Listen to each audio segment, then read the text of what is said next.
Coming up on The Cut, the President of the United States and Ukraine held a meeting. What this means for the future of the Ukrainian war. And ASU goes up against USC for the fourth game of the season. How the outcome will impact the rest of ASU's season. And Taylor Swift has been spotted with football player Travis Kelce. How this has affected the Kansas City Chiefs. The Cut starts right now.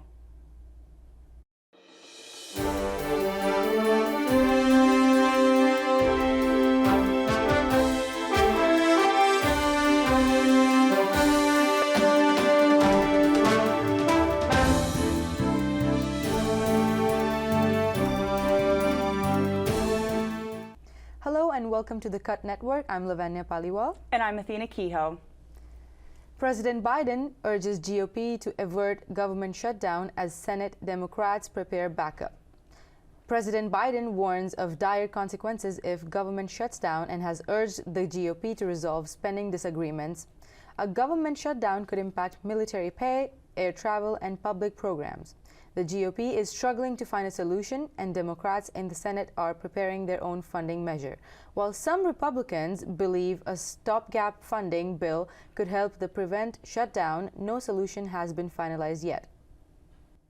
Last week, President Joe Biden met with Ukrainian President Volodymyr Zelensky to talk about what is next for the Ukrainian war. Alana Goodman is here to give us the details. Alana? Thanks, Athena. President Zelensky visited Washington on Thursday to meet with President Biden to discuss aid for the Ukrainian war. Biden announced there would be an additional package in aid that is valued around $325 million. Alongside Biden, Zelensky also met with various House members, including Speaker Kevin McCarthy, who previously declined Zelensky's request to address Congress in a joint session. McCarthy is in a difficult situation because of the slim majority in the GOP.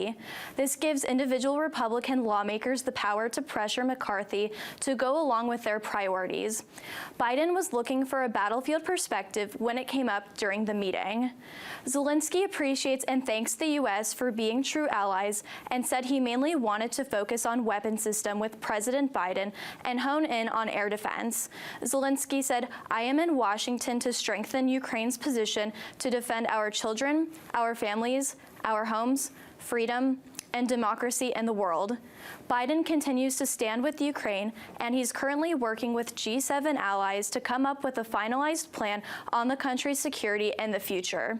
Biden said, "We're supporting a just and lasting peace, one that respects Ukraine's sovereignty and territorial integrity." The POTUS continues to promise that the U.S. stands with Ukraine as Russia's invasions continue. The White House is coming up with a plan of action, including a $24 billion aid to Ukraine. They hope it will pass and are trying to avoid a government shutdown. Biden praised Zelensky on all of the hard work he has done by his leadership throughout the war.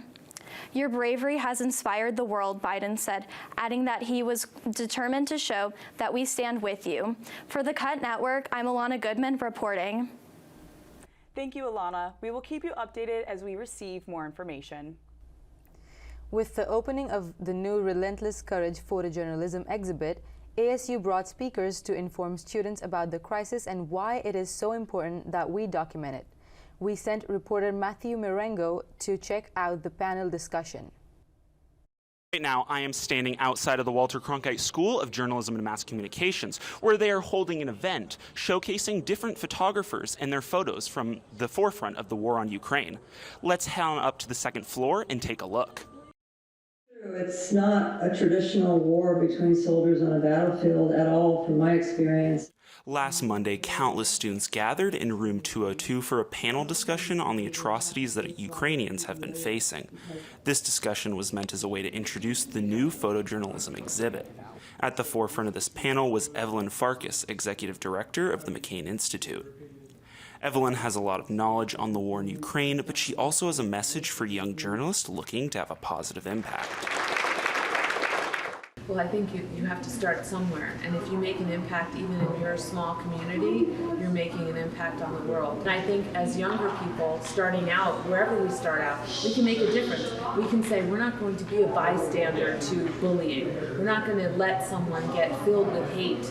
Along with Evelyn, there were other speakers who inspired the students as well as giving insightful knowledge to young journalists at the event. Here's what one student had to say.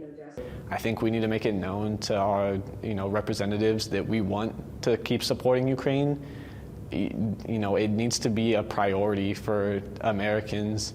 At the end of the event, the panelists even allowed for people to come up and ask questions of their own. Reporting for the Cut Network alongside photographer Zach Welsh, my name is Matthew Marengo. Thanks, Matthew. Since the shooting of that video, the Relentless Courage poster outside the Walter Cronkite School has been graffitied with disturbing messages. The poster has since been taken down. We will get back to you next week with more information on the story. Cronkite hosted a town hall meeting titled Hate Speech and the First Amendment. What are the limits? The event involved a discussion with experts who study the First Amendment, and hate rhetoric attendees had the opportunity to ask questions about recent incidents, learn how journalists are covering these issues, and discuss steps journalists can take moving forward. If you would like to find out more information on how to help the Ukraine cause, go to usa.mfa.gov.ua/en, and if you would like to visit the exhibit, it is open until December 22nd. Earlier this week in Florida, 6 people died, including 2 teenagers and a child, after being hit by a train.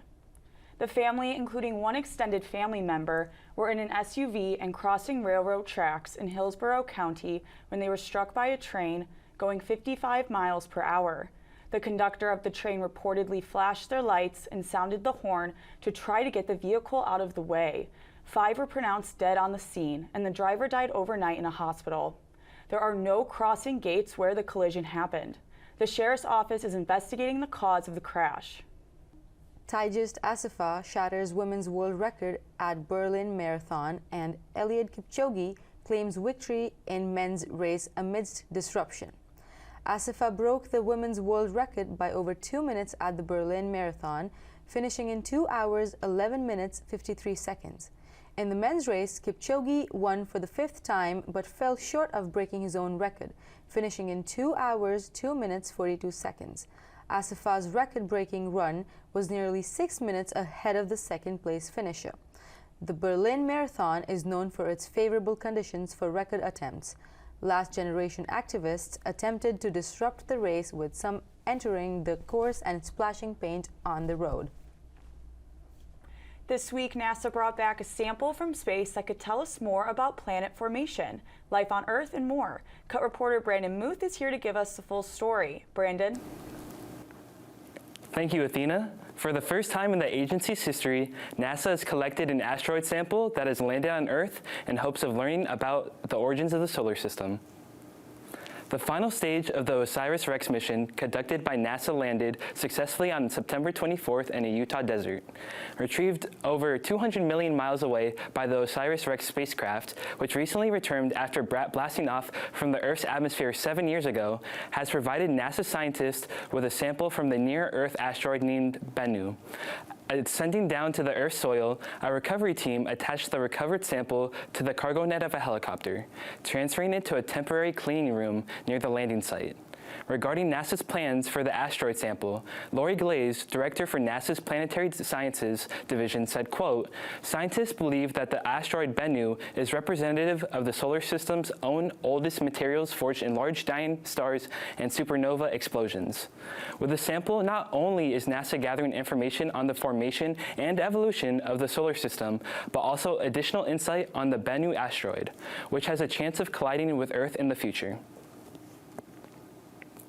A NASA broadcast from Johnson Space Center on October 11th will reveal further details regarding materials found inside the asteroid sample. Although it isn't enough time to fully access the entirety of the sample, scientists at the Johnson Space Center will be conducting further analysis for the next 2 years, dividing and sending the sample to other laboratories around the world. For the Cut Network, I'm Brandon Muth. Back to you at Mission Control. Thank you, Brandon. While I'm glad we got a sample from the asteroid, I'm also thankful it won't hit us in my lifetime. The mayor of New Orleans signed an emergency declaration over saltwater concerns in the Mississippi River that could impact drinking water. Saltwater from the Gulf of Mexico is intruding upstream into the river because of its low levels. The U.S. Army Corps of Engineers created an underwater barrier in July, but the salt water is still getting in. Dry weather and very little rainfall is making the problem worse. Efforts to make the barrier larger will be made to hopefully slow down the saltwater's intrusion. Arizona State football took on number 5 USC in a sold-out Parents Weekend matchup.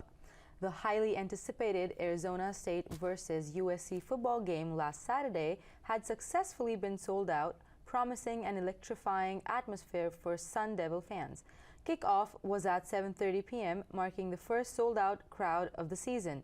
ASU was able to stay in the game all the way up until the fourth quarter, where USC quarterback Caleb Williams threw a 45-yard touchdown pass with 7 minutes left to put the game away. ASU plays next week at Cal Berkeley. And the Arizona State Fair is back for its annual fall celebration. The State Fair has lots of exciting new activities this year. Along with a variety of food, you can expect to see a new ride called the Slingshot. Artists such as Neo and Becky G will perform, and Walker Hayes kicks off the concerts on October 13th. Tickets are $15 for general admission. The fairgrounds are located on the northeast corner of 19th Avenue and McDowell Road. Gates open at noon from Thursday to Sunday. Usher has been announced as 2024's Super Bowl halftime performance, leaving fans excited for next February. Cut reporter Abby Jurek is here with more information on his performance and new music being released. Abby? Thank you, Lavanya. 8-time Grammy Award winner Usher Raymond has been announced as the headliner of the Super Bowl 2024 halftime show in Las Vegas. This was announced by the National Football League, Rock Nation, and Apple Music on Sunday. Usher Raymond, known as Usher, will make his second ever appearance at the Super Bowl next year. Raymond excitedly said, quote, "It's an honor of a lifetime to finally check a Super Bowl performance off my bucket list." In the 2011 halftime show, Raymond performed at the Super Bowl as a compliment to the lead act, the Black Eyed Peas. There had been rumors that he would be the headliner this year, which started after he extended his residency of shows in Las Vegas in July of 2022. Raymond's participation comes amid the NFL's partnership with Jay-Z's sports and entertainment agency called Rock Nation. This partnership was signed in an effort to boost the quality of the Super Bowl halftime shows. Jay-Z said in a recent statement, quote, "Beyond his flawless singing and exceptional choreography, Usher bears his soul. I can't wait to see the magic." Raymond, a 23-time Grammy nominee, has a huge fan base whose numbers continue to rise. The Super Bowl will take place on the 11th of February in the recently built $2 billion Las Vegas Allegiant Stadium. Raymond stated, quote, "I can't wait to bring the world a show unlike anything else they've seen from me before." For the Cut Network, I'm Abby Jurek. Thank you, Abby. We're looking forward to seeing what his performance has in store. And sticking with football, Taylor Swift was seen last weekend with Kansas City Chiefs football player Travis Kelce. Cut reporter Maria Loaiza is here to give us more information on their suspected relationship. Maria? Thank you, Athena. Taylor Swift fans know this story all too well, as Swift is rumored to be dating the boy on the football team. Sunday, September 24th, Taylor Swift was spotted at a Kansas City Chiefs game cheering on Travis Kelce alongside his mom, Donna. Speculations of the relationship date back to July 26th, when Kelce went to the Eras Tour and was disappointed to not have the chance to give Taylor Swift a friendship bracelet. However, this did not stop Kelce from publicly asking Swift to his next game. A rising new couple is not the only thing that was gained from Swift's attendance. According to ESPN, viewership on the Chiefs and Bears game reached 24.3 million, and Kelce jersey sales have increased 400%. Swift and Kelce, however, seem unbothered by the publicity, as the two were seen driving around Kansas City in Kelce's 1970 Chevrolet Chevelle convertible. Though there has been no confirmation about the relationship on either end, fans are hoping both Swift and Kelce's wildest dreams are coming true. From the Cut Network, I'm Maria Loaiza. Thank you, Maria. So do you think the Swifties out there support the new relationship? Oh, I'm sure they do, and so do I, because I love Taylor Swift. Amazing. Thank you for watching this episode of The Cut Network. Be sure to follow us on Instagram at @thecut_network or on Twitter @thecut ASU. Have a Have a good great night. night.